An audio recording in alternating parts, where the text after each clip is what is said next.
Alright, what's up guys? 5869 here alongside Solidus, who hopefully can hear me right now. Not sure if he's still alongside me. I think he is. I'm supposed to be co-casting. I'm not sure if maybe he just doesn't. There it is. There it is. Just didn't have open mic on, I guess. But he is here. And we're going to be diving right into the picks and bans here. Can you still hear or what? What's going on? Yeah, I can still hear you. Alright, just going through my audio settings. Alright, cool. So we're going to have the Leshrac as well as the Queen of Pain both banned out here. And I imagine we'll see the Bounty Hunter, probably the Tuskar as well, taken out. Other notable bans, probably Darkseer, maybe Clockwork as well. And Gyrocopter is going to be the ban for the Radiant here. Will be Corex going up against Cratix here, so pretty similar names. And Bounty Hunter is going to be taken out. So Radiant, we'll see what they want to grab. Could be the Radiant Shadow Fiend. Anyway. Yeah, pretty standard, but especially within the first four. Maybe aside from Gyro, usually we see maybe like a Tuskar or Darkseer or Clockwork maybe, but Gyrocopter's still a really strong hero. Definitely see the reason why he would get taken out here. And Corex already dipping into his time. Not sure what he wants to grab since there's so many good heroes right now. And we'll be the Darkseer here. And that's going to mean that the Dire can easily pick up that Tuskar. Queen of Pain's gone. So Tuskar, Earthshaker, maybe even Earthshaker plus like another carry. Not sure. I don't really think you'd want to pick up a carry just yet. But it will be the Earthshaker. Most likely the offlane, which means if they are going to run a Tuskar, it would be a support.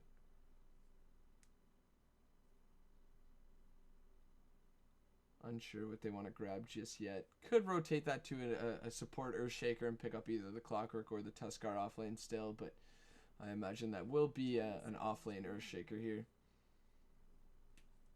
Some notable players as well. We've got Greenbin, Toontamer, Roran, Tapas, Corex. I don't think I've ever casted before, and it will be a Wyvern pick, by the way. So they want to deny that Wyvern Darkseer combo. Most likely is why they're going to grab that one.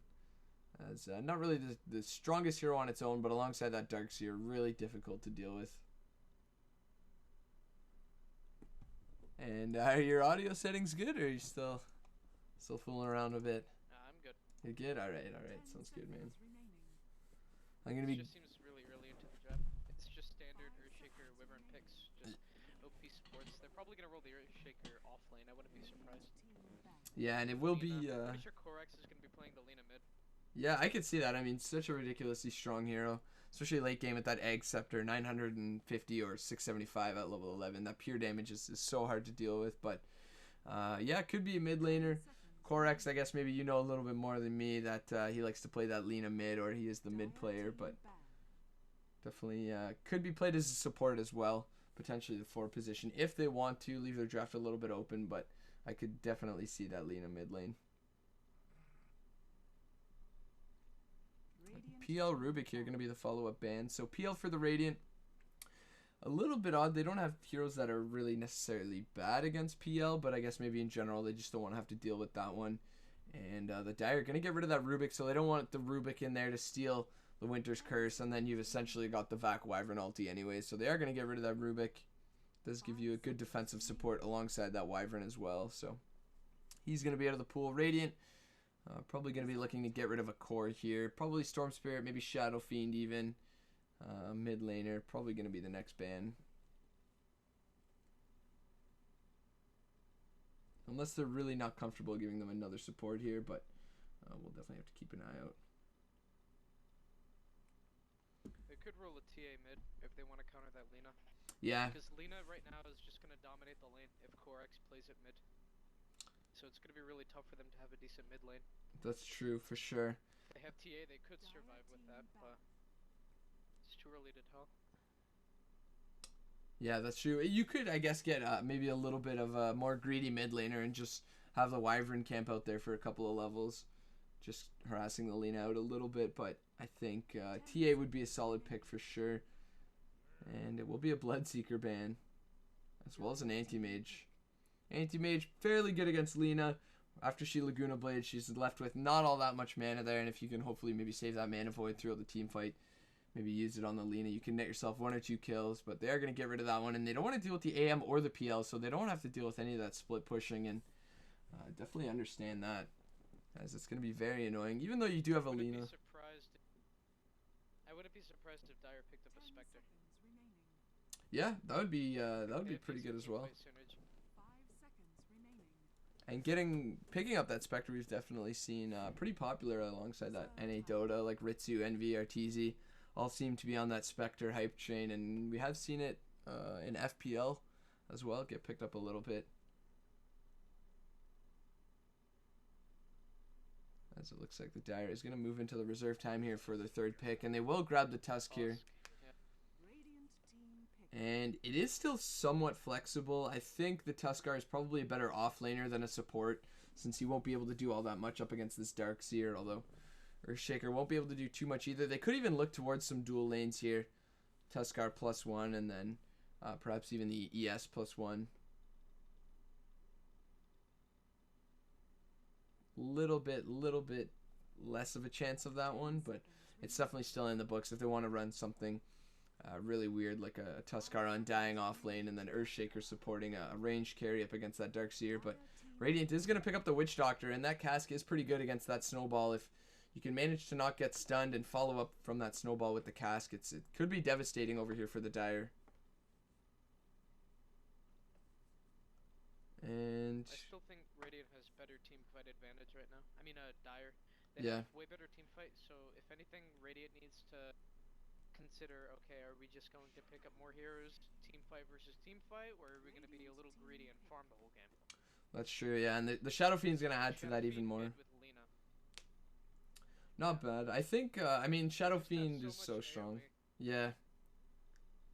Yeah, they really do, and that's going to be really difficult for them, and that's when, do you want to kind of sacrifice your game a little bit and maybe try for something like the Silencer, but it's still really not that great, especially if they maybe chance to dodge it with the Snowball. Because the Rubik is now gone, so they don't have the team fight control from the Rubik.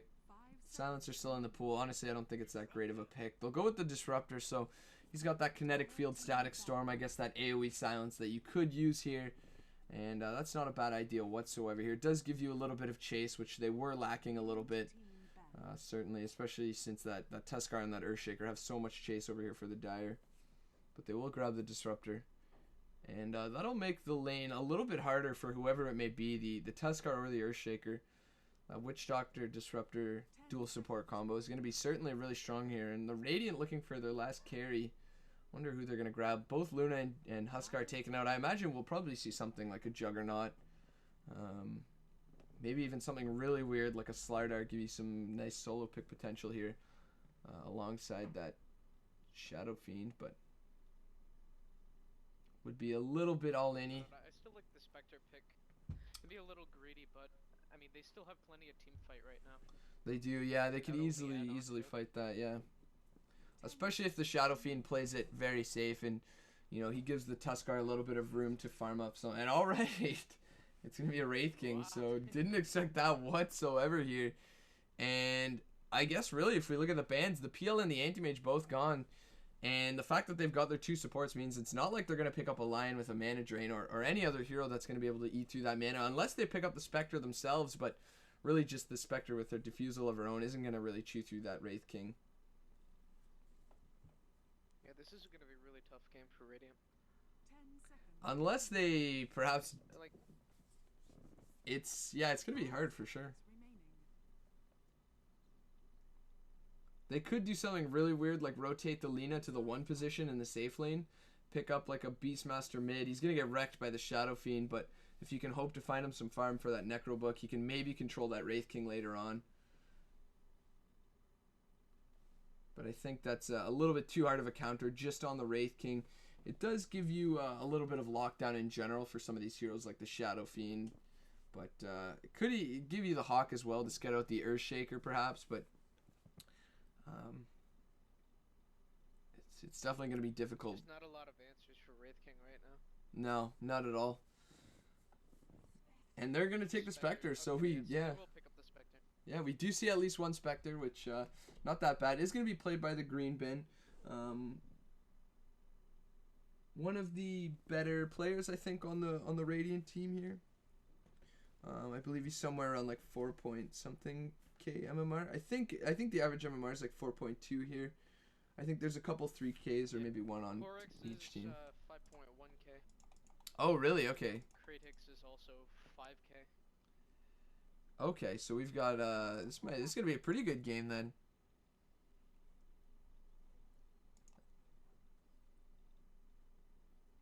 As we'll just go over the heroes right now. We take a look at the Dire. It looks like Name Goes here is going to be taking over the Earthshaker. Meanwhile, Roran, he's going to be on the mid lane Shadow Fiend. That's going to leave Cratix on the Tuskar here. Sandara is going to be on the Wraith King, and that's going to leave Toontamer on the Winter and Wyvern. And meanwhile, on the Radiant, we do have Keypop is going to be over here on the Disruptor. The Green Bin, like I said, going to be on that Spectre. Tapas is going to be on this Witch Doctor. That's going to leave Corex, like you thought at the beginning, on this Lina mid. And third is going to be taking up the off-lane Darkseer.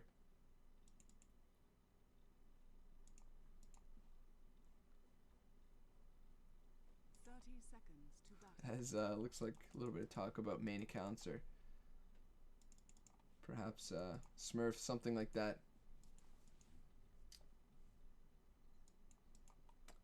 Or maybe Wraith King hasn't played all that much here. We'll take up the last hits, just get ready for the laning stage here. And used to play Dota 1.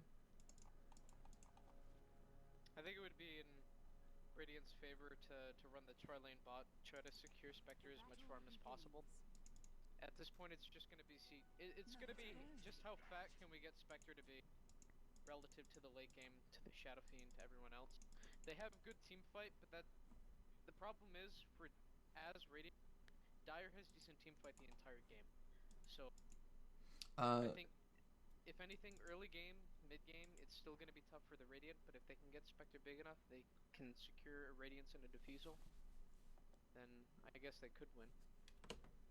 Yeah, I But think. I still favor Dire's draft.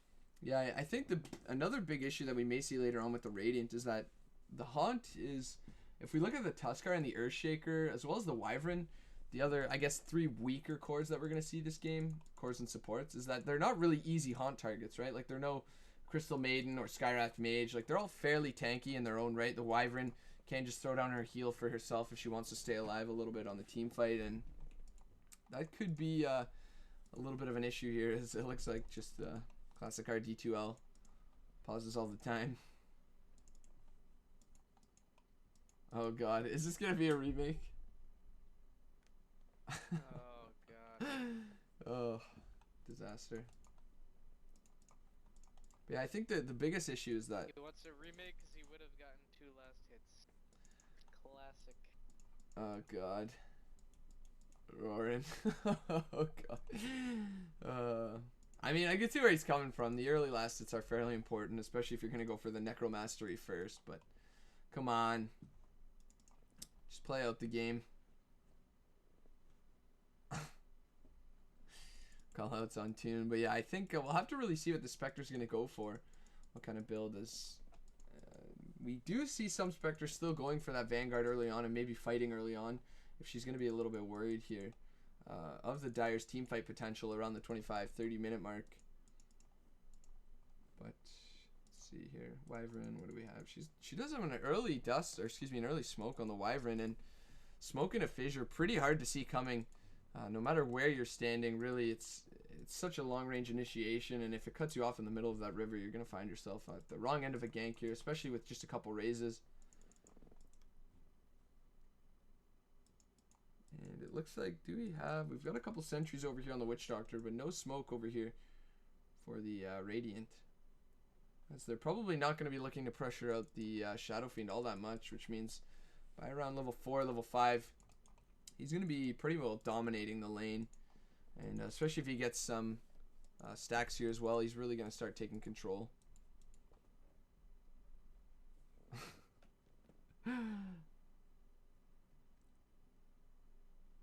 Oh god. Oh dear. Alright, here we go. Yeah. Oh my god. Oh, this is the worst.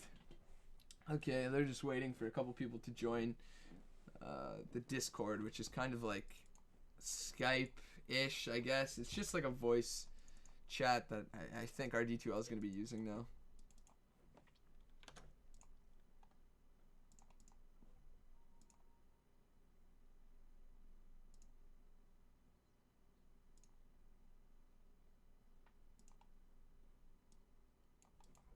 Mid lane, Lena does get a salve couriered up to her, so we do see that fairly often, especially around high level. They instantly get that salve carried out to them, especially against a Shadow Fiend, maybe expecting that he was going to be doing the Raze build. Need a little bit more HP here before she grabs the bottle, but he does have 2 tangos as well as a salve of his own alongside that Wraith Band, so he's going to have a nice little bit of regen and control in this lane, especially if he can find a couple souls for himself here. Third, just going to be rushing that soul ring. Already having the recipe, just going to be buying the items over here in the off lane. We'll have to be a little bit careful though, as it is an easy block from this fissure of the Earthshaker. If he can manage to get it, Wyvern Slow may make it a little bit easier for him, but alongside that Surge might be a little bit easy to squeeze out of that fissure range. Yeah, this is a really dangerous off lane for Darkseer. Like, he can harass with Ion Shell, but if he missteps once, he's dead.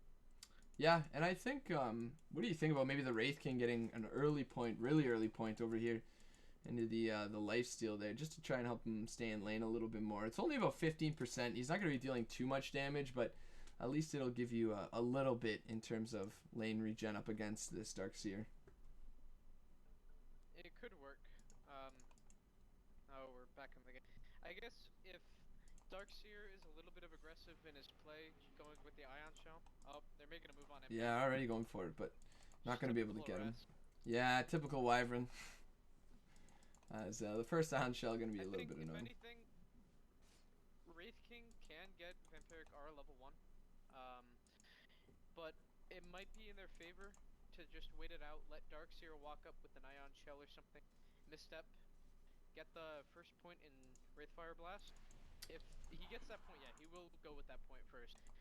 But if Darkseer missteps once, I mean, there are 2 stuns in lane, and the Wyvern's slow. That's true, it's yeah. Pretty much a guaranteed kill. Yeah, even with the Surge, it's going to be hard to get out of that one. As Corex pretty well dominating Roran right now. Although Roran does manage to find a little bit of CS here, thanks to that Raze. As another nice Dragon Slave. Pretty much typical Lina, getting CS and also a little bit of damage on your opposing mid laner, as Roran does at least get a little bit of return damage with that Raze.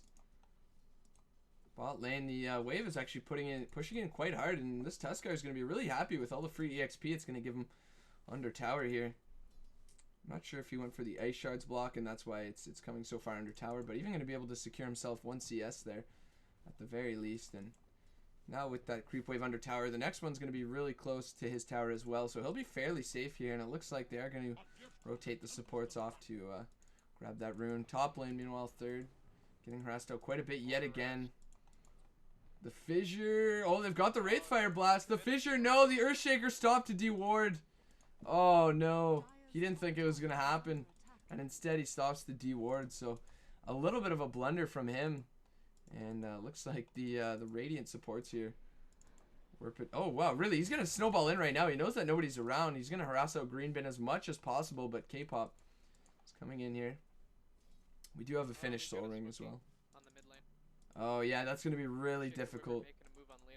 But the lanes kind of push out in her favor. The waves push toward.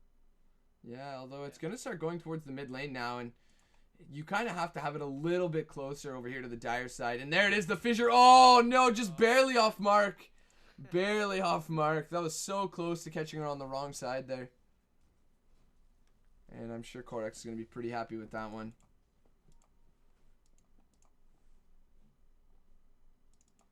As, now the Darkseer, looks like he's going to get Wraithfire blasted up, and they're looking to maybe go on him now. But Wraith King's got to be a little bit careful. Doesn't want to eat that double Ion Shell damage. Do we have the Fissure Mana? No, we don't. Toontamer's got the slow, though, and with the Fissure ending now, that should be a kill over here on the third. And probably our first blood going over to Toontamer, I'd imagine. And there it is. It's actually going to go over to the Earthshaker while Wraith King secures some more CS under tower. Bot lane, we've got a snowball in over to Tapas, and it looks like he's going to get maybe killed here. Cratix probably going to trade his life for this, though, and the Green Bin's going to be happy with that one. And it looks like, no, the Witch Doctor actually going to get the last hit. So the green bin not going to get all that much gold here. And he's probably going to be a little bit frustrated now. It's still worth it, honestly. I think it's worth it for the Tusk, consider as an offlaner, it's really just his job to try to get as much XP and disrupt the safe lane as much as For possible. sure. Even though he died there, he did get a fair bit of gold before dying, so. Yeah, that's huge as well. Yeah, especially I think if the green bin maybe gets that kill there, it's, you know, he gets a little bit more gold. It's not as worth it, but the fact that the Witch Doctor secured that one, especially while dead, so he doesn't get all that much gold, he's pretty happy with that.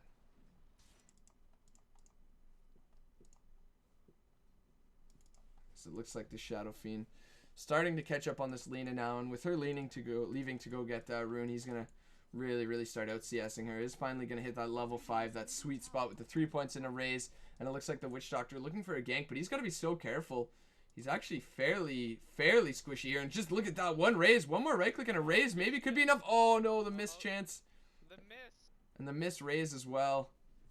Not gonna be able to secure the kill. Roran was really hoping for that one, and looks like they did ping out. Maybe actually Toontamer's gonna go down top lane. No, he's gonna heal up. Is the IHL gonna do enough damage? I don't think so. Sandar's up here as well. Has the Wraithfire Blast, and Toontamer. Oh my god. No, Keepop is really chasing this one. Not gonna be able to get it. Toontamer barely getting out of that one with about 40 HP. Cratix bot lane. Meanwhile, the green bin probably a little bit upset that his supports had to leave here because Cratix is getting a lot, and the green bin is, you know, not really that safe in this lane now. It's top lane. It looks like they're going on to Sandara. No, there's no way. Definitely going to go down here. So that's a nice pick at the very least. Another kill for the Witch Doctor here, and it looks like the Wraith King is looking to finish up his wand and his treads. And now looks like they do find out that the Wraith King is nearby, and he's pinging out a little bit here. They are going to take this stack as well. At least just a small camp, but they are going to steal it for themselves a little bit. The Darkseer are going to grab a few CS from that. Meanwhile, Roran coming up from the back. Is he going to be able to find himself a couple kills here? They don't see him just yet, and now they do. And it looks like Roran, he's just going to walk right past the Witch Doctor. One more right click in the raise. Going to be enough to get that kill. Could easily turn around. The medium raise for sure would have been enough. Yeah, for sure would have been enough damage to kill him.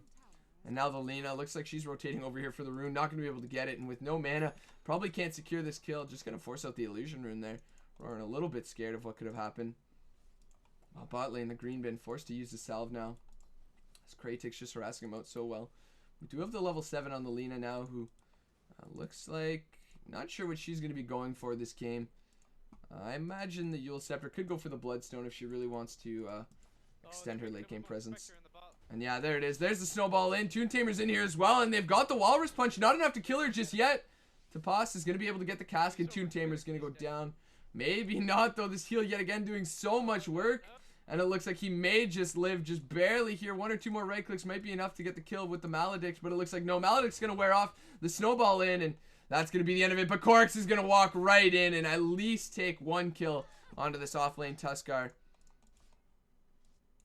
So 3-3, 7 minutes in.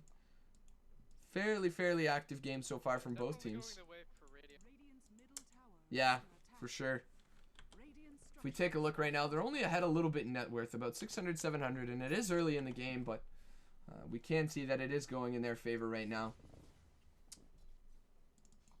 As Roran is starting to push up on this lane, but he's got to be a little bit careful. Looks like they're going to send him back here and perhaps look for a kill, and there it is, the send back. Do we have the kinetic field as well? It looks like we're not even going to use it just yet, and it looks like, no, they're not even going to be able to get the kill because Corex doesn't have the mana to do so, and Roran just going to get a free kill off that one. Tuskar, meanwhile, in the bot lane is going to get a kill on the Witch Doctor yet again. Toontamer's rotating up, and he really needs to heal Cratix, as I think he's going to go down to the Malediction anyways. And it looks like maybe the heal's going to be enough. No, the Haunt going to be used here as well. But the Witch Doctor Maledict going to be enough to pop it here. His name goes here, trying to get a stack off, and looks like he will still do so despite the Haunt. Green bin does spend the Haunt there and didn't really need to do so, so he's not going to have it too for another 110-ish seconds, 100 seconds now. So that's going to be a little bit annoying for him if he ever needs to join a fight. As he does have his treads, and it looks like he's actually doing really well. Yeah. He's got a lot of gold, a lot of CS. The question is, what item is going to help him out most in the early to mid game? I think, if anything, if he wants to go stats man Shadow Fiend, he can go mech into, I don't know, SNY maybe, or a Blink, but yeah, I think the mechanism against Toontamer's going to go down here. Yeah, I think the mechanism's going to help prevent a lot of this burst damage. And unless the Tuskar is going to be going for something like Guardian Greaves here, which he does go for the urn first, it looks like this Shadow Fiend's most likely going to be the mech carrier. And yeah, either the SNY or maybe even perhaps the super greedy Scotty right after the mechanism, depending on how well they play here. As Sandara has rotated into the jungle a little bit. Bot lane, Tuskar looking like he wanted to maybe make a go onto this Witch Doctor, but gonna change his mind. As looks like the Darkseer are actually gonna be the one here to get the mechanism, and I do understand that, but it means that they're gonna have a little bit of an issue initiating here. They won't have the blink vac, and instead of that, they're gonna have to maybe look for an initiation with the send back from the Disruptor here. As they don't really have too many tools to start a team fight. They're going to maybe be looking just for the counter initiation, but is it really going to be effective enough here? So there's the snowball in. The Witch Doctor caught way out of position. A Walrus Punch as well as the shards to secure the kill here, and that's an easy pickup for the Witch Doctor, although it's only a Witch Doctor and there are 3 heroes there, so not the worst that you could hope for, but the Dire slowly eking themselves back a little bit closer to even out this game here as Roran's going to move into the jungle himself. 1,700 gold and hasn't spent anything just yet. We do have a TP bot over here from the Lina now, and Corex maybe looking to find a kill. As there are quite a few heroes from the Dire down here now, and we have another TP in here from the Witch Doctor, and it looks like they're only going to get Toontamer, though maybe not even him. They should be able to get the send back despite the fissure, and it looks like Toontamer's still under tower, still alive right now. Now Name Goes here going to be able to get out, and Toontamer's not even going to die. The shards to block off Corex, and that's a disaster if I've ever seen one before. And it looks like third may even go down in the top lane. Sandara hoping for a crit strike. Not going to get it. One more Wraithfire Blast. Not going to be able to get the kill here, though. And with 3 points into that crit, it would have been enough to get the kill there. And unfortunately, not going to get one. But 4 heroes for the Dire bot lane. And that's a massive rotation. The Lina is going to be slowing down on her farm after that one. The Green Bin even going under tower. Going to slow down on his CS himself. And meanwhile, Roran's just sitting pretty in the mid lane. Mid tower's gone now. And 2.5k, he can essentially buy whatever he wants. That's pretty huge right now. Could get a blink for sure. I think they can leave the initiation tools to the Tuskar though. Snowball in if they need it. He could grab a blink as well, maybe catch somebody off guard. So he is gonna pop his regen rune here. We're getting a couple pings out bot lane, and Roran is just gonna look to use some of his raises here. Grab that CS while he can. He didn't really get too many stacks, but it's not like it mattered. Corex just got so bullied out of the lane. Is going for the Yule Scepter, and yeah, it will be a Shadow Blade build, so maybe going to be enough to blow up, you know, or surprise a couple heroes. Realistically, it's going to be interesting to see what he does with the very first use of it. Whenever you've got an item like that, you really want to get a lot of work done. Sandara. Top lane, bot lane, yeah, it looks like Green Bin's going to go down, and that's a huge disaster. Keepop is going to rotate in, and so is Corex, but not before they get at least 2 kills. They do spend the Laguna Blade, and now Corex, Toontamer, is he going to be able to heal himself and stay alive? It looks like no. A double kill over here to the Lina, who is going to finish off her Yules with that money now, and Roran with the Shadow Blade maybe could look to catch this Lina out, and that would be absolutely massive here, but it looks like they're not sure that she's chasing just yet, and there it is. They are going to pop the Shadow Blade. Corex does not notice yet that he's there. And it looks like maybe just now he's going to be a little bit scared. As they're just going to use the right click. He doesn't have the Yule just yet. One more right click. The Fissure at least. And there it'll go. The Fissure to secure the kill. As the Green Bin. Is he actually going in on this right now? He's trying to kill. The Name Goes here. And not going to be able to get it. And again, that's really going to slow down his farm. And the Green Bin really struggling here. Does he have the full Vanguard? He does. Vanguard treads now. So he is kind of a hard kill here. But looks like they're rotating bot lane yet again. They want to find the Green Bin. If they can kill him one more time, it's going to slow down so much of his item progression. And when you get an item like Vanguard, it doesn't help you farm whatsoever. Top lane third is just pressuring the tower for all he can here. As the Green Bin does get spotted out, yeah. And they did see Aurora in there as well. Everybody just kind of sitting pretty here. And there's the Fissure to start things off. It looks like we don't have the Snowball in just yet. And there it is. It's going to go on to the Witch Doctor here. We do have the Static Storm, but they at least get the Walrus Punch up beforehand. And there's one raise. We need one more. Roran perhaps going to go down though. And there's the Laguna Blade to secure the kill. An easy Laguna Blade. The Fissure missing.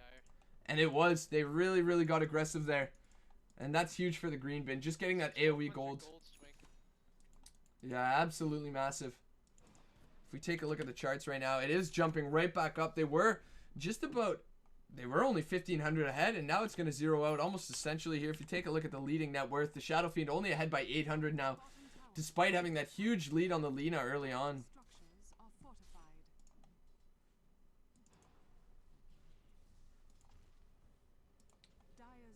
As it looks like we do have a TP bot here from the Wyvern. Actually going to cancel it, though. A little bit of miscommunication as Cratix does continue on with his.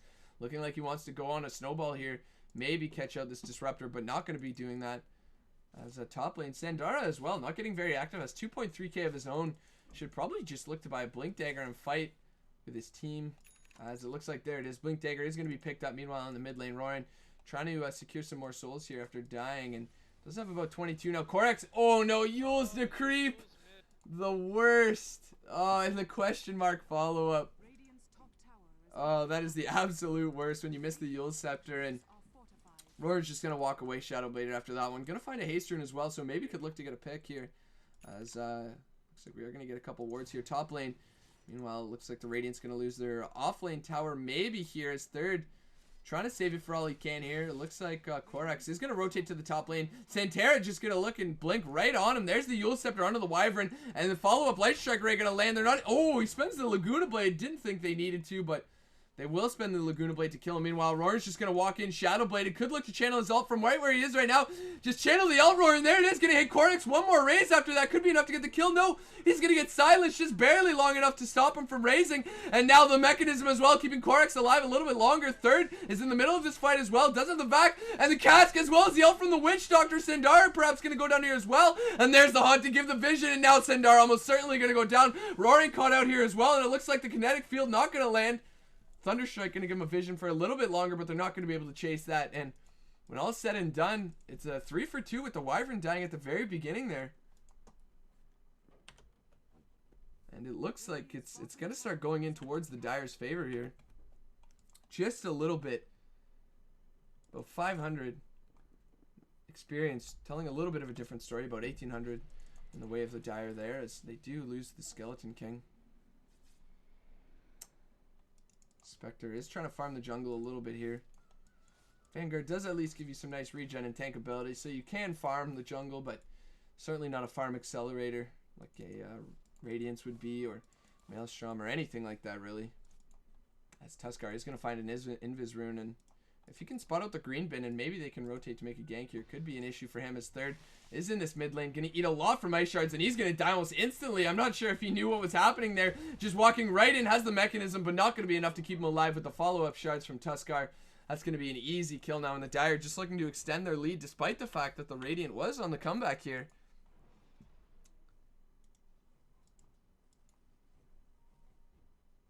Looks like Corex is just trying to farm up a little bit in this bot lane. Does finish up his mana boots and will most likely be moving into a Bloodstone next.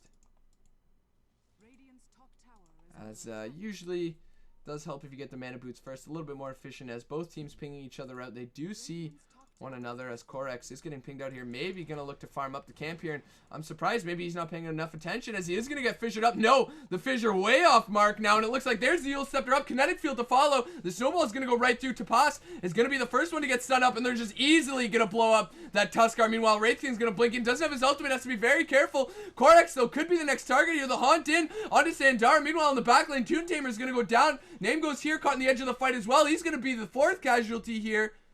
And Roran in the jungle, not able to help whatsoever. And just like that, the Radiant's going to take it back. It really was. 3,000 gold swing. They don't have an answer for Witch Doctor's ultimate. They can't really stop him because they wasted all of their disable on their overcommitment to Lina and Disruptor. They did, yeah. And the Disruptor with a nice static storm to prevent the Witch Doctor from getting Walrus Punch there.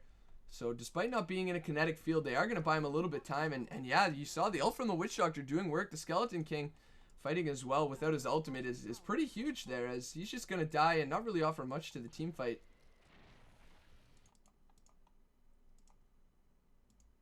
And they didn't even have Nevermore in that fight. I'm kind of surprised that they would even go into that fight without him. Yeah, that was a big issue as well, is that they didn't have any of the burst damage from him, and he actually just wasted TP there, so that's unfortunate. Not going to be able to TP out to another lane. Does have the BKB now, and the almost level 16 ultimate, and it's going to be important to see how effective they can use those two items, or I guess the item and the ultimate there is. If they can find, you know, 1 or 2 team fight victories off that, they could find themselves in a better position. But Corex now going to finish up that Bloodstone, I believe, as just about has it. He's walking home now, and maybe not done just yet. Still needs the soul ring and the recipe, I believe, unless he's got it stashed away somewhere. But it doesn't look like he does, and he's just going to finish himself a booster there, soul booster, to grab as many stats as he can here. His third. Looks like they're just backing out. Cratix and Toontamer looking for the kills there, but the Radiant with some really, really safe warding right now. They see essentially everybody in their jungle. They see the Shadow Fiend entering it, Toontamer on the edge of it. They know the Wraith King's somewhere in there. And the Dire does place down an aggressive ward themselves. And they both teams have this Radiant jungle so heavily warded right now that I really don't know who the Vision game is going to help out here, as the Radiant can just look to dodge these fights. The Green Bin feels so confident in this mid lane now with 3.6k gold, and he knows that they're not coming for him right now, as they are just rotating down to the creep wave. Going to be looking to pressure this tower, and they really want to try to remove this jungle from the Radiant. Deep ward here from the Dire is going to spot out a couple of heroes.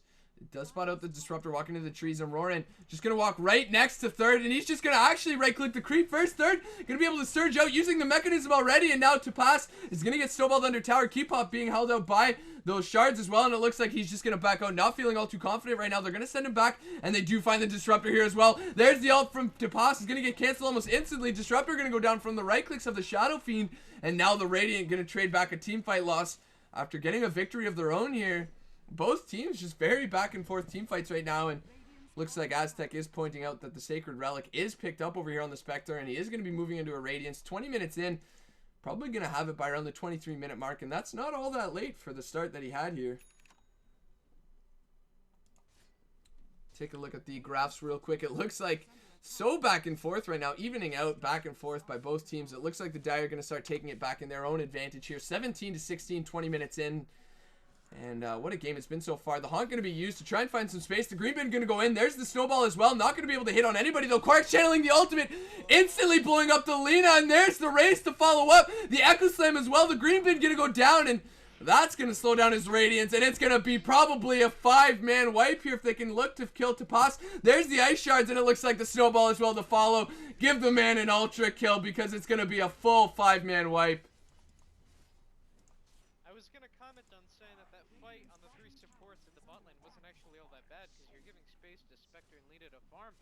Then they tried to re-engage, like, at the tier 2, and then they got wiped. Absolutely wiped. Yeah, it was pretty huge there. I mean, they had nothing to deal with the Shadow Fiend ultimate, just BKBs, as well as the Shadow Blade to just land it right on top of that Lina, and taking her out of the fight early on. She's not going to be able to get that Laguna Blade off, and that's pretty important in their team fights. That's a majority of their damage, especially if they can't get off this Witch Doctor ultimate. And the Spectre, with really only the Vanguard as of right now, does have at least the Sacred Relic, but again, not enough damage for her to really be that effective just yet, as they are going to move over to taking Roshan, and this is going to be an easy Rosh now, especially with that lifesteal from the Wraith King. It looks like, oh my god, the Earthshaker!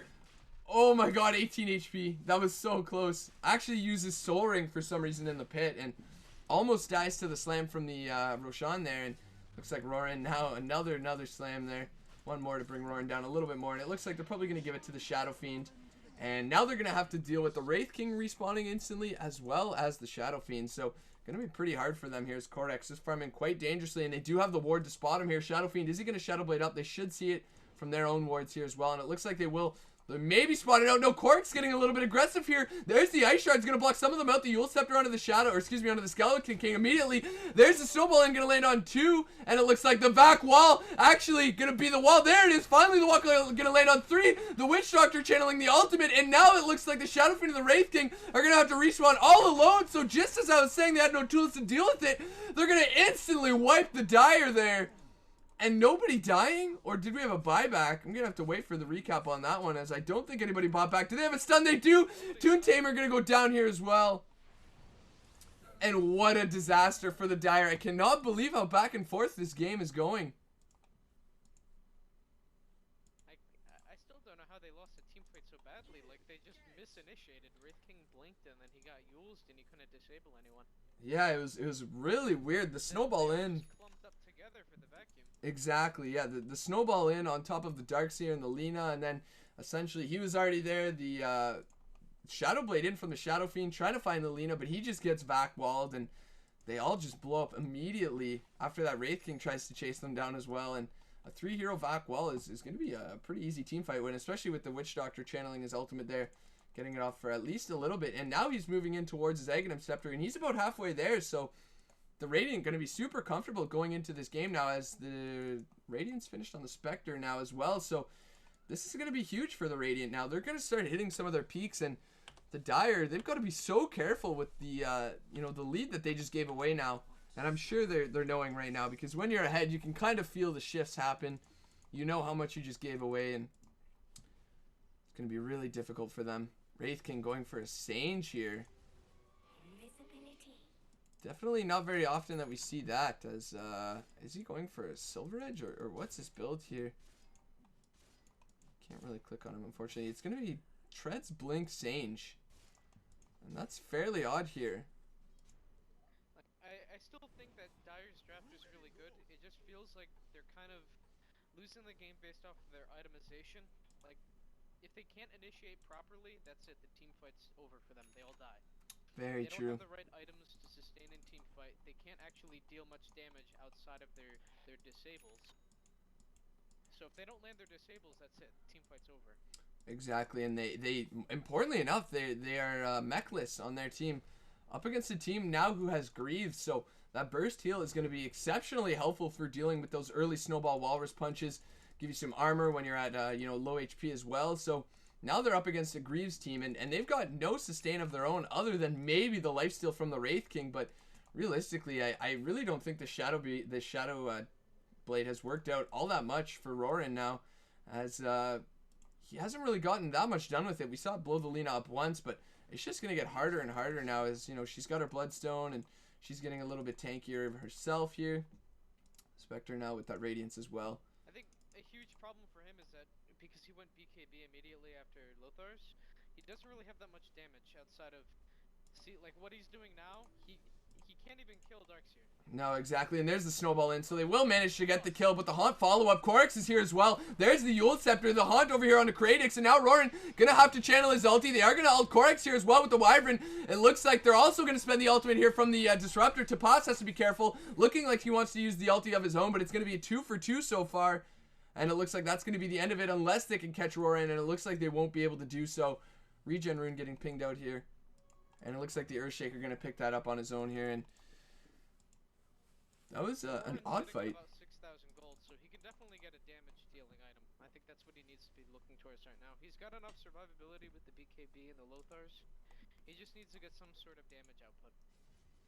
Yeah, definitely should be. I think probably looking towards something.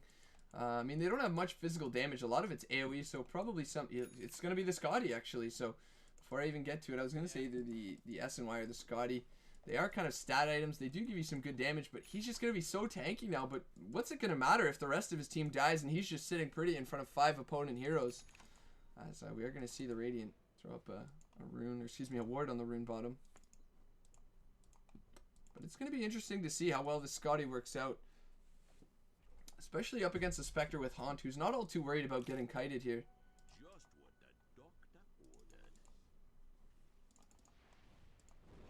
I think either Scotty or Butterfly were the right choices for this game, so I don't think he's making too much of a compromise here. But they're going to be smoking in for the fight at the bot lane. Radiant, they're kind of disjointed. Oh, green bin. Gonna get caught out here. Tapas gonna be the first one that they go on here. The Echo Slam on the green bin as well. There's a nice 5-hero Light Strike array and a follow-up Dragon Slave, but it's not gonna be enough. And now Corex is on the run. There's the stun from the Wraith King as well, and the Yule Scepter up. And yeah, he's gonna almost certainly go down. Gonna have to use the deny from the Bloodstone. The Pocket Suicide gonna be enough to keep him at least from giving gold away there. But they traded 3 for 1, and again, this game is just back and forth, back and forth. It looks like there's a snowball in. Darkseer not gonna be caught just yet though.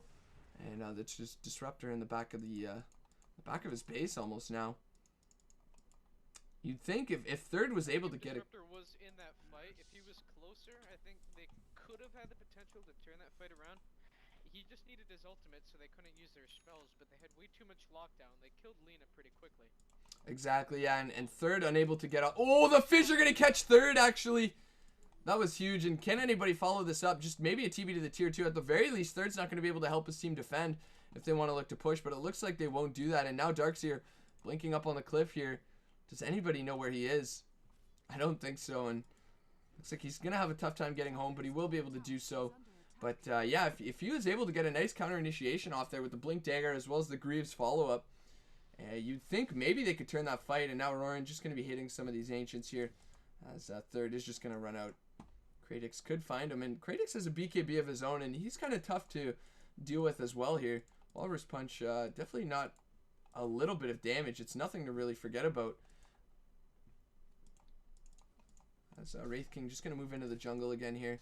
We do have a Force Staff now into the Earthshaker as well, so he's got a lot of mobility items here to help him get around the team fights and ensure that he can get a nice Echo Slam off, as looks like the Witch Doctor is looking to finish up his eggs here as well. So is the Lina. So both heroes, once they have their Aghanim Scepter, is going to be very strong. But more importantly, only 4 Bloodstone charges on Corex, which is really going to reduce the rate at which he farms here. Roran just hitting some creeps in the opponent's Ancients now.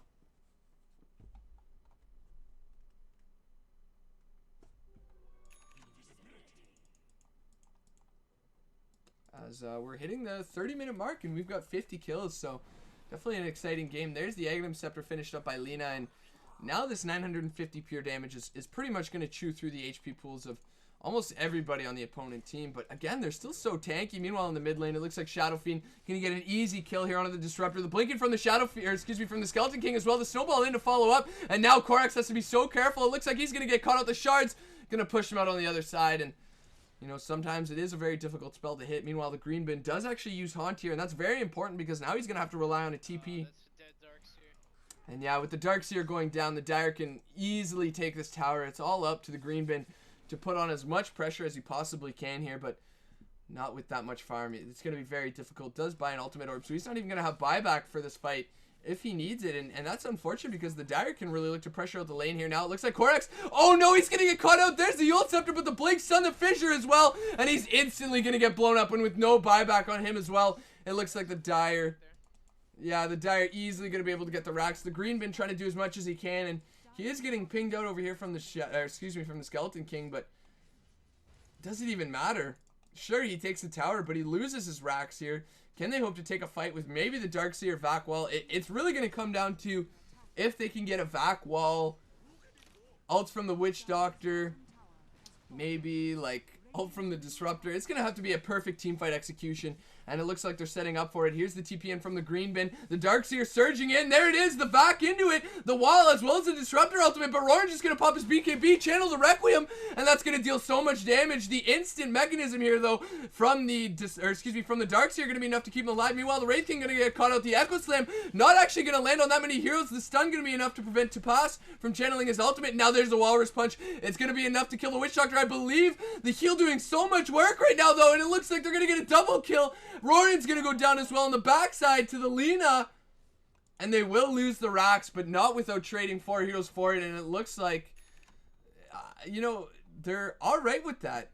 They're alright with that, I think, because the Green Bin's going to go into the late game fairly well here, and he can push out these waves. The problem is that Shadow Fiend is now dead for an entire minute, so Radiant can push out to the mid-tier 2. They can definitely take that. They can't contest it. They could try to push up to the tier 3, but it gets a bit dicey. I think it's still within Dire's favor to just keep trying to force out team fights. Because at this point, at this stage of the game, any minute they waste off of farm is just going to allow Spectre to get big. Exactly, yeah. Push the odds in favor of the Radiant. Exactly, and there's no way that they'll be able to keep up. That last team fight. Yeah. Dire, they had a really good team fight going after they picked off the Lina. I think, if anything, they should have just focused on taking the racks or fighting together. They were kind of disjointed. I noticed Nevermore was just punching the racks while his team was dying. Yeah. So if they kind of, it might have been a miscommunication error or something like that. So if they just spoke with each other and said, okay, let's either fight or let's take the racks, it's one or the other. If they just started splitting up, and that could cause them to all die. Exactly, yeah. It seemed like a lot of disconnect there, and although he did get a Requiem on a couple of heroes, reducing their damage, Silver Edge. Not sure how I feel about that. I may help against the Spectre and the Lena a little bit, but I think he needed something bigger than that. It's a good idea. I think it's a good idea if they're gonna go after the Spectre and just focus everything on the Spectre. But for every other situation, like, he's not gonna solo kill Spectre. It's not gonna happen. No, exactly. So I think he could have definitely gotten other items. yeah, it hopefully won't end up being a big issue with them. Yeah, it'll be interesting to see for sure, as looks like the Radiant really rotating around Roshan here. They want to try to find it, as looks like they are looking to perhaps get a kill here. They do have that high ground ward, and they do know that the Tuskar is there. Roran, meanwhile, in the mid lane, fairly far away, especially if they do want to take Roshan here. Looks like he is going to come back now.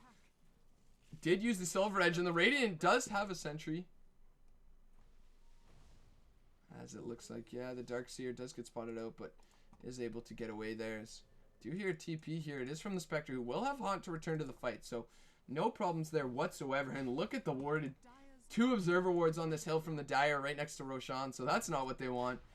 But they do have a sentry up there as well, and it looks like they are rotating now to take Roshan here. And a huge blink vac wall could be coming in. There it is. Oh, the cliff. Are you kidding me right now? The snowball down. Only grabbing himself, though. The Requiem going to be channeled. And now the Wyvern ulti. Actually, massive Wyvern ulti on 5 heroes. There's the Laguna Blade, as well as the low ground channel. The Echo Slam. Absolutely massive from Name Goes here. Sandara still stuck up there taking damage. Can't blink down. Cratix now in a little bit of trouble. The Green Bin looking to chase him down. And it looks like maybe Corex can look to get a kill on the Wraith King. No, he's going to be able to blink out here. And Corex now finding himself alone inside the Roche pit. It looks like the Green Bin still chasing Cratix, and it looks like he should be able to get the kill. There's the Walrus Punch as well as the Snowball, but almost certainly going to go down here.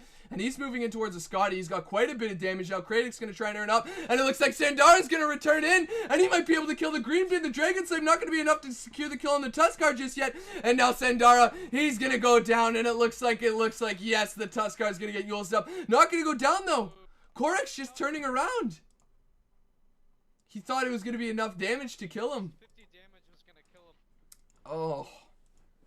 And that's unfortunate, because the Tuskar is just going to TP home. And now the Wyvern Toontamer looks like he's getting ready to pressure out this Roshan here. Corex, though, with quite a bit of regen. Toontamer now going to walk into this Roche pit, and he's got to be a little bit careful with how he positions himself as well here. And did Corex see him? I believe so. Corex trying to solo Roshano. Has to be so careful. Yule Scepter, or excuse me, the Lincoln's is going to be popped. Going to use the Laguna Blade. And his Toontamer going to look to steal this. This would be huge. This is really dangerous. Not going to be able to get the steal, but it looks like Corex is going to go down here. No, the mech going to keep him alive a little bit longer. The Guardian Greaves back up onto the cliff yet again. And this is huge now. This is huge. Corex is going to be able to get away here. It looks like he's just going to turn around now. 30 seconds to Laguna Blade. Toontamer going to use the, is going to go Invis here, and it looks like Corex is going to get ulted now. Toontamer trying to get the kill. The Fissure, the Yule Scepter, going to help Toontamer stay alive a little bit longer, but it looks like he's going to go down 4 heroes now, as well as the respawn from the Lena. Going to be enough to secure the kill. Meanwhile, there's the Spectre, going to use the Haunt in, and it looks like he's going to go over here onto the Earthshaker, who's going to be set right back, and he's going to go down almost certainly now. And that's going to be a 2-for-0 change. A wicked sick for the Spectre as well, who's getting stronger and stronger, and now stuck in the trees. It was a huge mistake from Dire to try to contest that rush. Like, it was still really risky, but with Darkseer nearby, like, it's not a fair shot unless you have Shadow Fiend with you. And he's off farming because he doesn't have the Necromastery to sustain a fight. Exactly. He comes back, and that's the issue with the Shadow Fiend. If you lose the initial fight, maybe you can come back for the next one, but you're not going to have the souls up, and you're not going to have the damage, more importantly, as it looks like the Radiant, they're ready to take a mid-rax for themselves. And I don't know about you, but this is probably one of the better RD2L games I've watched. As Green Bin is going to get initiated on, just going to walk right out Sandara now. Has to be a little bit careful. Corex, he is going to get dusted up here. Now Corex can easily follow up with the Light Strike Array, and there it is. The ult from the Disruptor as well. The Snowball in, going to keep Sandara alive for a little bit longer. Witch Doctor channeling his ult, and Cratix now on the outside of the base. He's going to find himself dead. Toontamer walking in, has to be careful himself, and Fissure is going to go down. Shadow Fiend trying to pressure the bot lane, but it looks like there's the Yule Scepter. Corex is going to be here to secure the kill. Actually, 5 heroes here now. There's the Requiem being channeled. The Green Bin going to take a lot of damage here, but is it going to be enough? It looks like no. Roran's going to go down now, and that's a 4 or a 3 hero wipe. A double kill and a godlike for the Green Bin, and that's huge. Absolutely massive. This graph jumping right back. If they forced everyone back, that's exactly what what Evermore was trying to do. He wanted to take the pressure off the mid lane. But the catch with that method is that you're supposed to be able to get out. Exactly. Exactly. You want to be able to at least blink away or something, right? If he just BKB TP'd, he would have been fine. Exactly. Or I think he should have seen the TP of the Lina, I believe. And if you just start backing right away, I don't think she can catch you if you've got the Silver Edge move speed as well. And a little bit odd there, but he does go down. At the very least, they don't lose the racks, and that means that the Radiant is going to still feel a little bit more pressured. But really, if we look at the green bin, he's almost got his full butterfly here. And Scotty butterfly on green bin, that's so much mischance now because he's got the Radiance, he's got the butterfly, and the Shadow Fiend is nowhere near an MKB. Oh, the force. Looks like, yeah, Toontamer is going to live there, as we are going to get a DC here from Sandara. And that's a little bit annoying. R.I.P. I think Radiant can definitely win this game as long as they get 2 decent team fights, and I think that's it. That's all. Yeah, yeah, really. Especially if, you know, the Shadow Fiend goes to try and buy another item. If they can catch out maybe one of the 2 of these cores without a buyback, they may not even need to. They may just need one and go to end it after that. But looks like the Spectre is just going to move into the jungle and start farming there.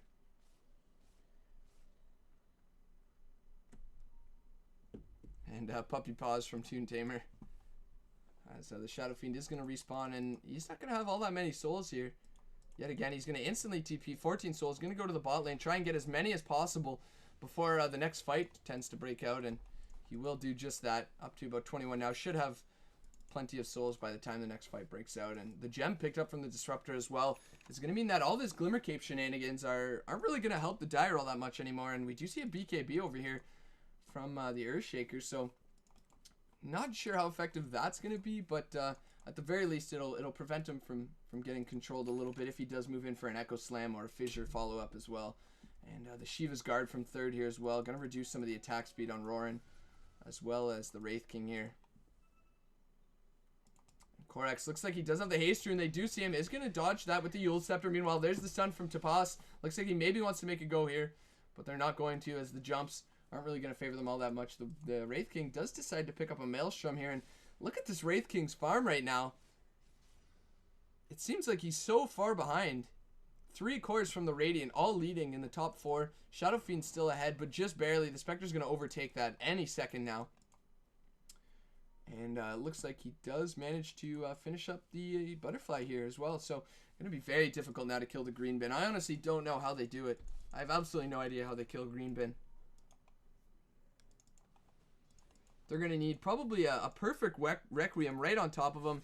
Maybe get the rest of the team going at him if they get a nice Winter's Curse here. But it's going to be tough. And a smoke is picked up by the Wraith King of all heroes. I think they're trying to start to sack him, as the rest of the team seems like they've got way more fire. And the Wraith King should be like another item up. Probably needs a BKB on top of what he's got right now if he wants to be effective at all. And it looks like the calls are being made. They want to kill the green bin right now, but he could just maybe walk out of here with the dagger, as the Shadow Fiend is going to be the one to lead the charge here.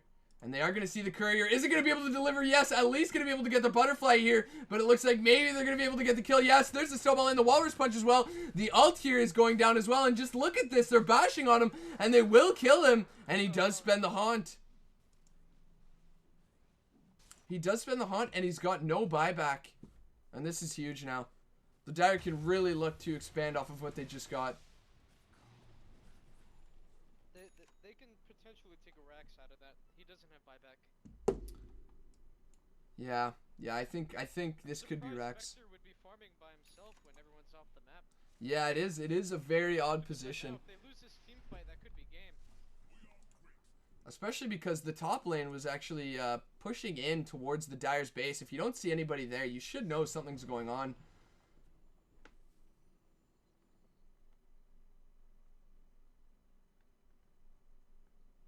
And it looks like the Dire just going to start to set up.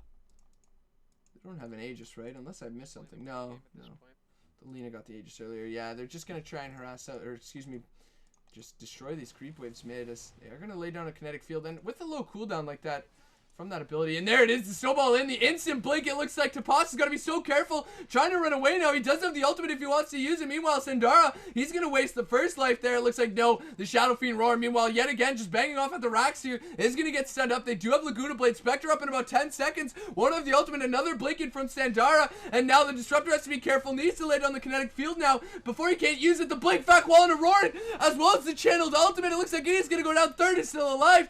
They're going to lose 2 heroes now, and it looks like the Shadow Fiend may go down. The Spectre's back up. Toontamer, he's going to be the next target. Shadow Fiend's going to go down. A double kill now for the Spectre, and the name goes here, trying to run away. He's going to blink, but he's going to blink into the trees, and if they can find him here, the TP out, he's going to be alright, but they're going to trade a 4 for nil. Not even going to get the racks here, and a nice team fight over here from the Radiant, keeping their team up long enough for the Green Bin to come in and clean up crew that game, or that fight.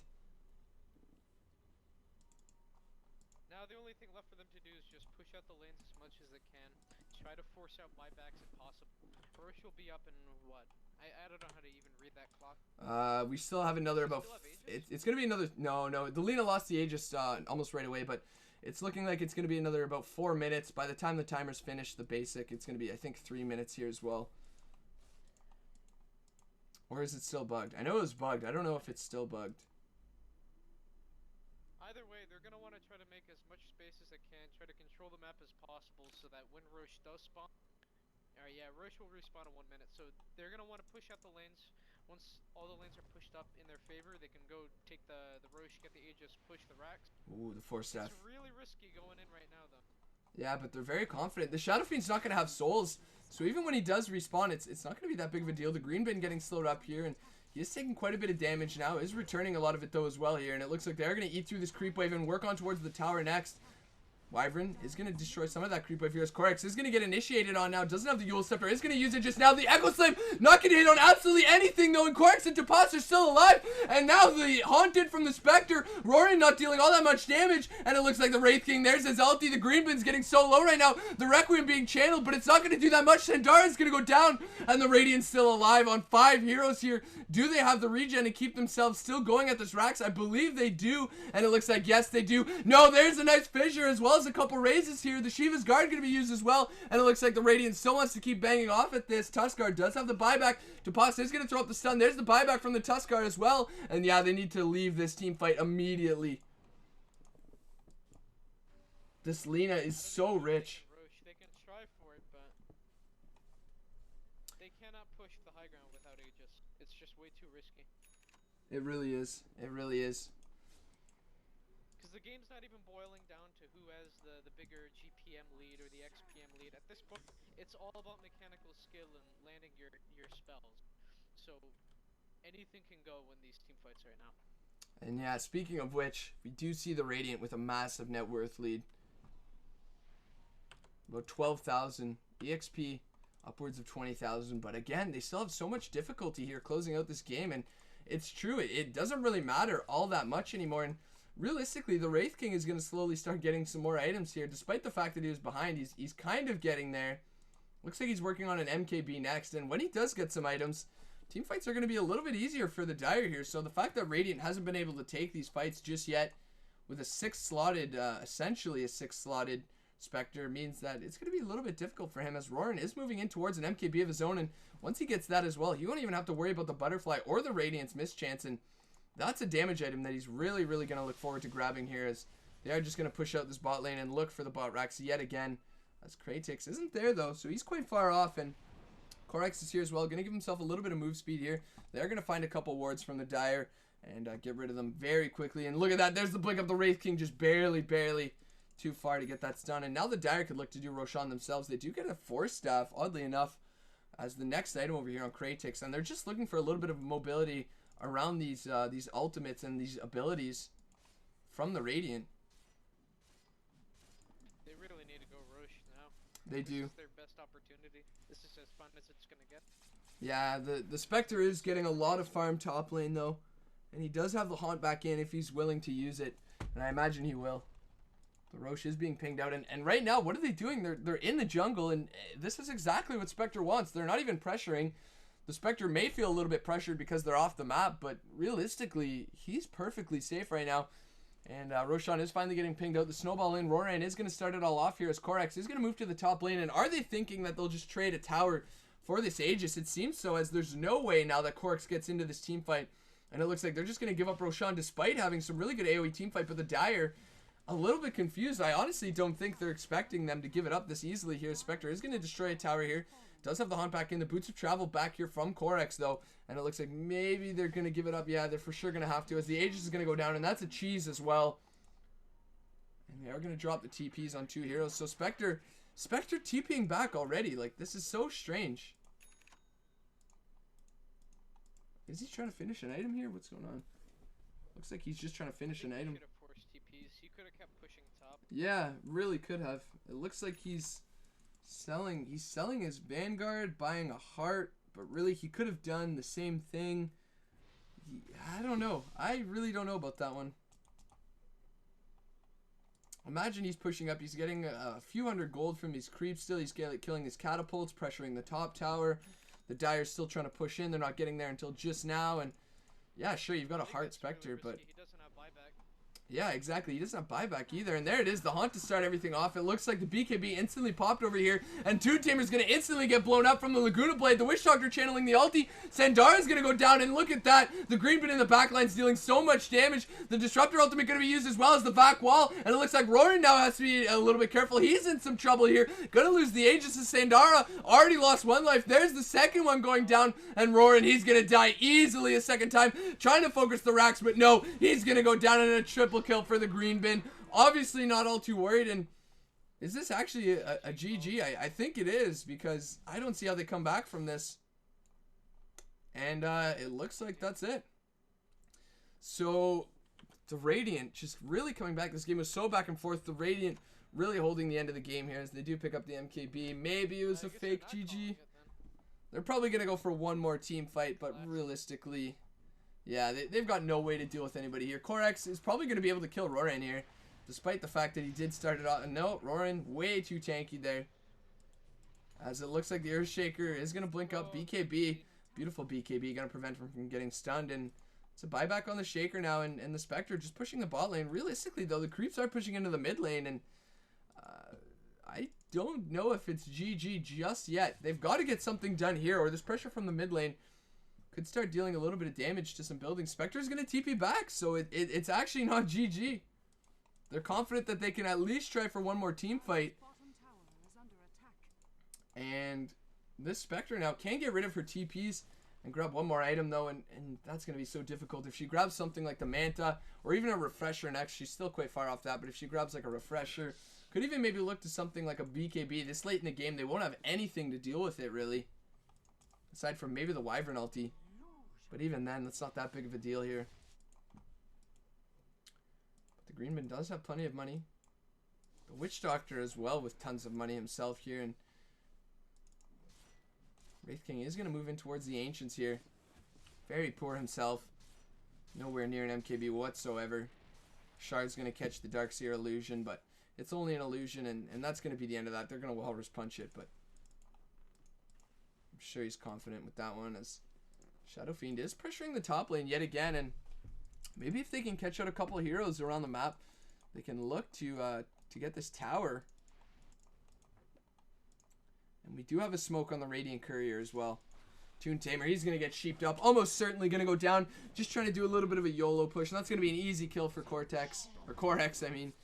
As going to be finding that one no problem here.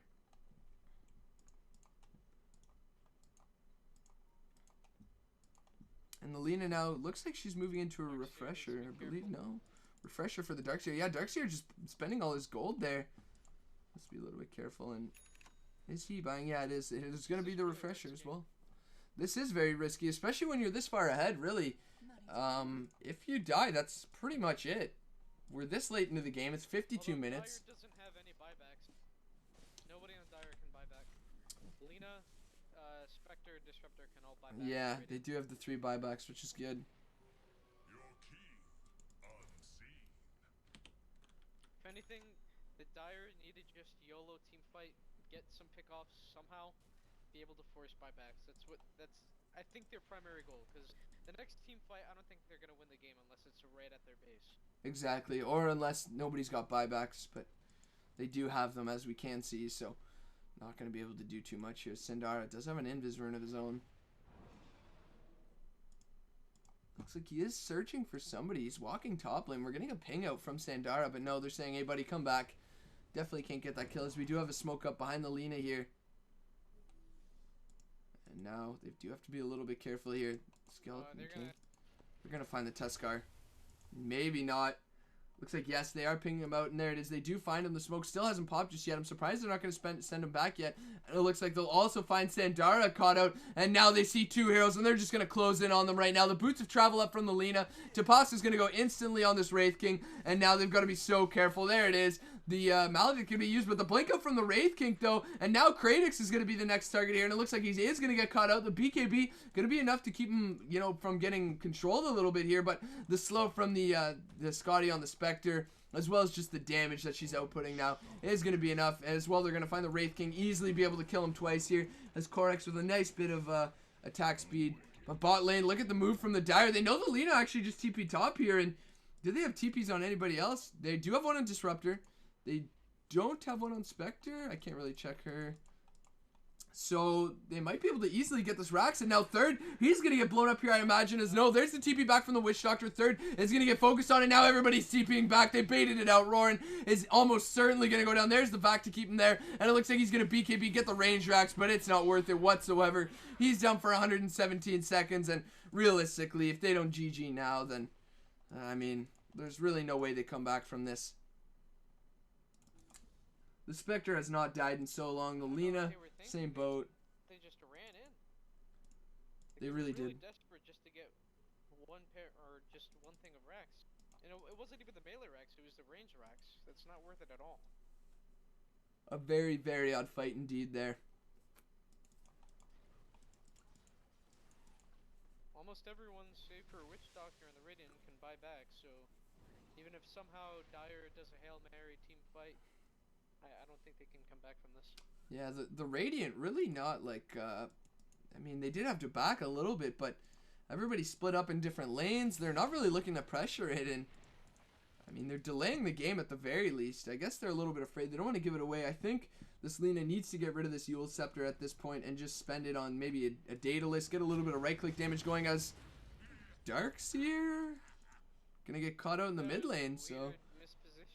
Yeah, a very weird misposition. Looked like he was a little bit too aggressive going up for this Rax. And, I mean, we still don't have a Shadow Fiend for 45 seconds. But without a Darkseer, he can buy back. But he's not going to be able to bots in here.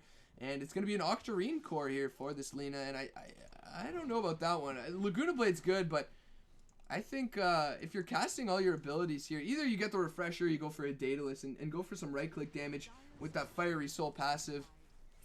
Maybe even an MKB, but they don't really have a Butterfly or anything like that, so... They're not all too worried here, as Corex is going to look to take down this Rax alongside the Green Bin and Tapas. And there's the Fissure out. Try to buy them a little bit of time here. Shadow Fiend's up in 12 seconds, but won't have the souls to really do all that much here. They are trying to delay it as much as possible. The Wyvern is going to fly up here, looking for the ultimate perhaps, but the Disruptor not going to be able to allow him to do that here, as Toontamer is just going to force staff down to the low ground. Blink up as well, not going to be able to land the ult, although there it is on the Green Bin, but this is not the ult he wants here. And the Disruptor actually saving his life. Disruptor sending back the Green Bin, and he's going to be pretty happy, or excuse me, sending back Toontamer, and the Green Bin's probably going to be upset with that one, as he easily could have just turned around, and the Green Bin is going for a crit here, so I think he probably wanted something like an Abyssal Blade just to hold down the Shadow Fiend during that short BKB duration. The crit's going to be alright. I guess the illusions will get the crit to an extent, but... We'll have to see how that works out. I mean, really, I think they're far enough ahead that they could buy pretty much whatever. We're hitting about the 25, 26 net worth mark, and look at this Corex. Just going to walk up to Roran, and he's going to back. Okay, well, no BKB for about 45 seconds now, so they can look to find a team fight if they want to. They really can, and it looks like Roran... Curse is down for another third. Roran looks like he's either thinking about a Daedalus or a Rapier at this point. I think the Rapier is the only way they win this game, in all honesty. Corex is going to BKB. He's not going to have a BKB of his own. The send back isn't going to be here from the Disruptor. Very close. 1,800 units. There it is. Finally going to get it. Corex going to throw it on the Light Striker Ray, but not before he pops the BKB and prevents the send back from happening now. And that was pretty necessary in order to not die. As if we take a look at the buybacks here, it looks like everybody has them other than the Shadow Fiend, the Tuskar, and the Disruptor. So both teams are going to start, having these buybacks come back online. And this game isn't over yet. Surprisingly enough, the Radiant not really looking to close it out. They're trying to force whatever they can. Toontamer taking the green bin back, but yeah, he doesn't have any way to stop that TP out. And even if he did have a gem, he couldn't do anything about it, as the green bin is pressuring bot lane now. I'm gonna start taking these racks down, and he does have about 2.7k, but he's gonna need to save that for buyback. As I think Moon Shard's the next item for him. Yeah. But he definitely needs to save for buyback. Yeah, for sure. So it's going to be a long time before we see him get any sort of item. As there's the 4-step in. They're looking to find Corex. They know he's there. The slow from Toontamer not going to be able to catch him and keep up. Look at that. They're just going to stand right beside each other and blink out. Both teams are just so afraid of what could happen if either lets the other win a team fight. And yeah, look at this. It looks like now there's the initiation. The send back onto the Tuskar. He's going to get caught in the kinetic field. And he's one of the heroes without the buybacks. Yes, he has 350 some gold before he can get it. The Disruptor going to be able to stay alive a little bit longer. But there's the Laguna going to be spent. Meanwhile, Tapas is going to be the next one. And he's going to go down. Maybe the BKB keep him alive for a little bit longer. The Spectre going to haunt in on a Roran here. Now Roran's got to be careful. The sheep stick up. The Echo Slam going to buy him some time. But it's not going to be enough, as Roran going to get eaten alive here. And there it is. That's going to be the GG. Wraith King in the back trying to do whatever he can, but really not going to be able to do anything. And here we go. There it is. The Ancient's going to fall, and what a game. So thanks for joining me for the co-cast, man. Don't usually have one, but it was a ton of fun, and the game is now over, going to end. And unfortunately, can't stay much longer to, go over any more in-house league games, but this was a good one. So thanks again, Solitis. Shout out to you, buddy. No problem. Thanks for having me. All right. See you later, man. Thanks everybody else for watching on YouTube. Feel free to check out all my other stuff if you do want to take a look at it. I've got From Lane to Lane, more in-house league, FPL, RD2L, whatever fancies your Dota bone, as I've got plenty of content if you want to keep an eye out for that stuff. And thanks again for watching, guys. Take care. Hey everyone, thanks for checking out the video. Hope you enjoyed it. Feel free to check out some of my other videos. I have my series From Lane to Lane, where I just cast some everyday pubs that you guys send me. I also do some more professional pubs, like games from Koikva, Miracle, whoever I can get my hands on from Dota Buff. I have a learning series as well, so feel free to check that out. There's some more info in the description, as well as some videos linked in the annotations at the end here. Thanks a lot.